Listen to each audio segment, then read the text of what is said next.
Every day I'm shuffling.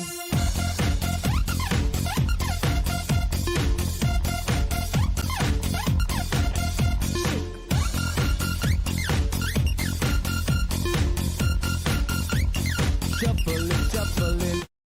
Hey everyone, welcome back. This is Predpool. Thank you for clicking on my video and showing interest in seeing this review. We're going to be reviewing the DC Direct from Mcfarlane from Brainiac. I've been keeping an eye out for this figure, and I found him some today in GameStop. And since I'm part of the rewards program, I used my monthly $5 discount on him, and so well, I picked him up. This figure seems to come with quite a bit of accessories that you can attach to him. So he comes in a clamshell packaging, and he comes with his inside. You can see he comes with in here. You can see he has a card, and you flip him in the back, you see the cover of the comic book that is included with this figure.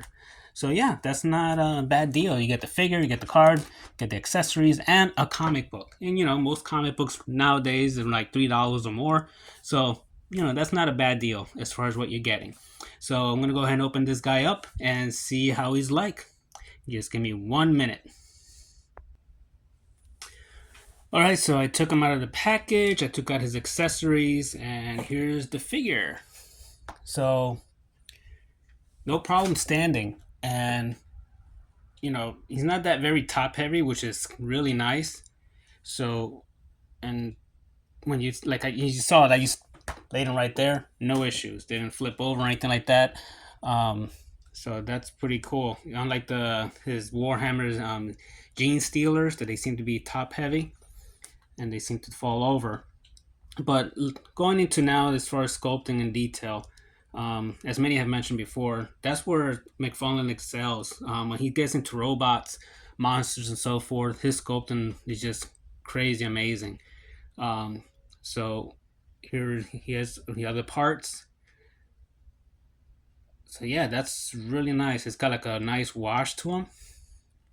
And even though his feet, you know, when I first opened it, oh man, these feet are small. I don't know if it's going to support them, but yeah, they work quite well. As far as even though they're small, as of right now, he seems to be getting enough support for that. So it's just all, you know, like a gunmetal with purple lighting accents for his eyes, on his chest, on his back. And there's no additional colors, but again, the sculpting is really cool. And here you see like the different ports that he has for the arms that we're going to put on him. So yeah, that looks pretty interesting. So speaking of his arms, well, before we get into his arms, again, let's go back to the other stuff he comes with.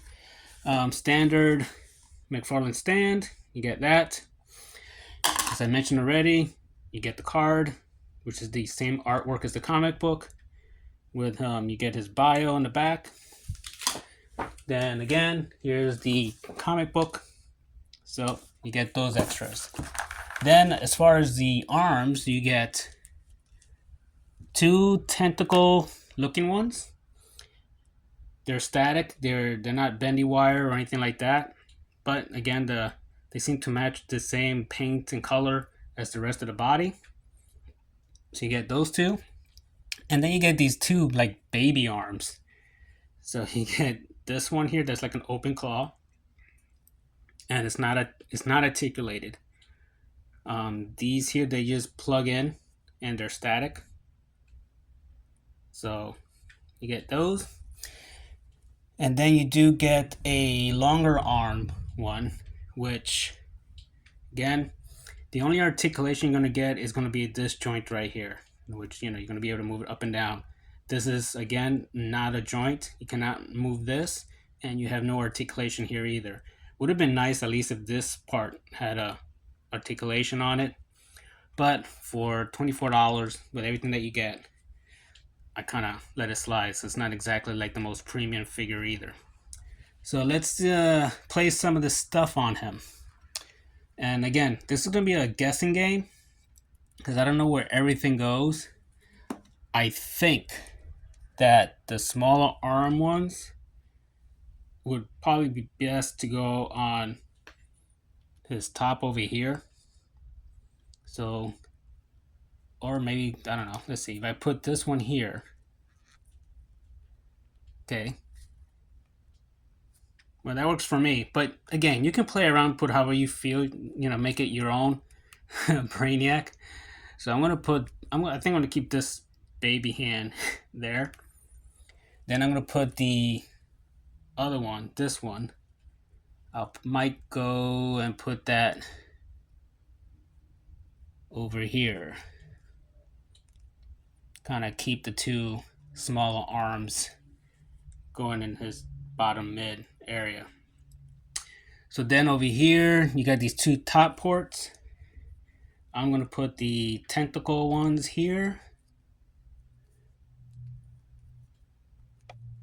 And then maybe some of you guys are, I'm going to put this one this side. I'm going to put it on the other side. I think the way it's curved, it works better that way. Right, so got that going there. Then I'm going to put this one here. And maybe some of you who are familiar with this character, again, I haven't even opened up the comic book yet to see exactly where they are placed. So that's how he is so far. And I still got the long arm one here. So I'm going to put that over here.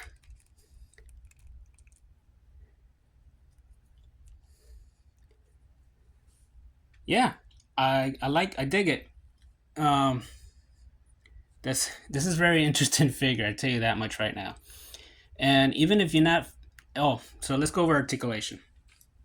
The head pops, you can pop it off right off. He's got a ball joint right there, and it goes here.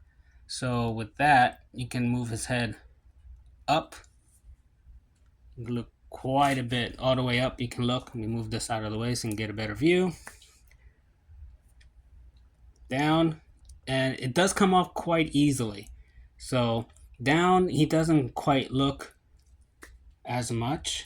It's kind of like the opposite of what you're normally used to in figures. You usually have an issue with figures to look up and then down. They don't usually look down, well.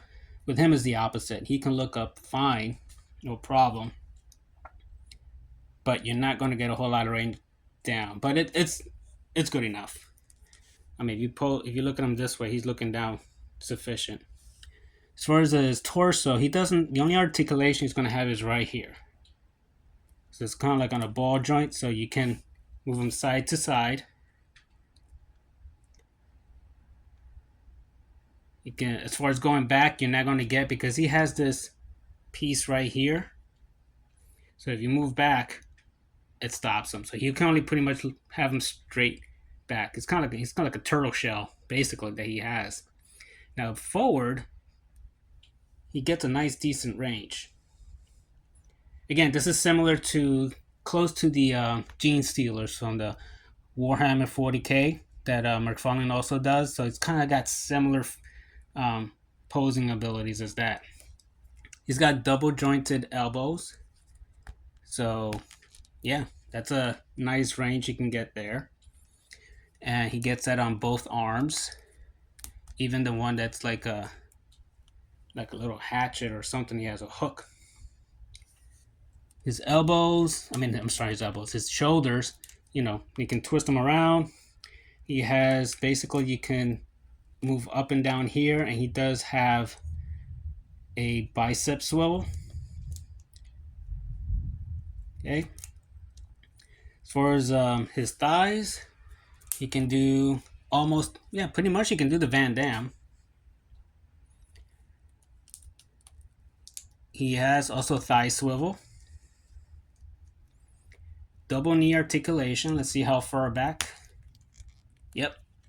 He gets nice range with that.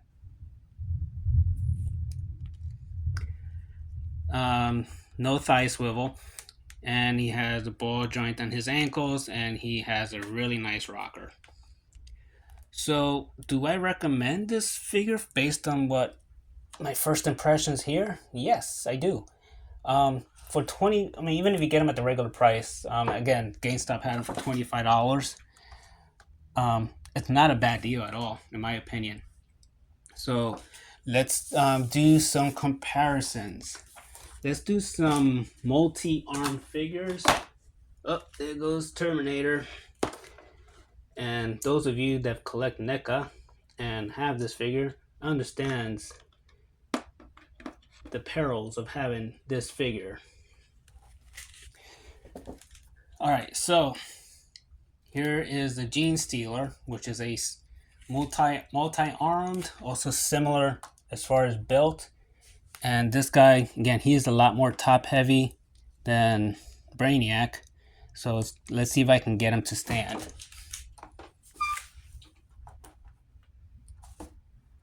This could be tricky. Let's see. Can he do it? I don't think I can. They all want to fall down now.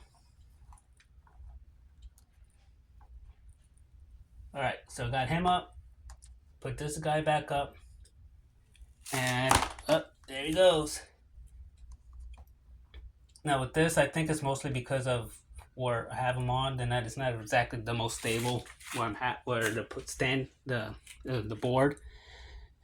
And for another multi-armed figure, here we have Spiral. So we can compare with a Marvel Legends type figure. Okay, almost there. I'm sure you guys are having fun watching me trying to stabilize these figures here. Alright, almost there. So here we go. There's the 3 figures next to each other. I'm gonna zoom in so you can see better. Alright, so take those guys out. Let's put them next to Man-E-Faces. Kind of like a robot type once you put the robot face. Here's again next to a Cobra Crimson Bat. Just to give you a size comparison.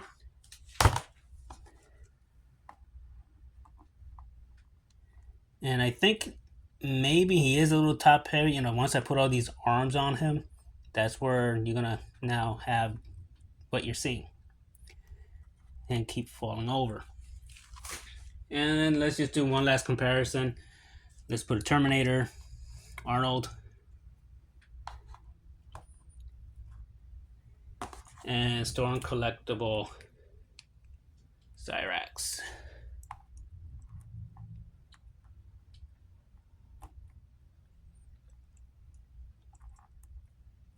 There we go.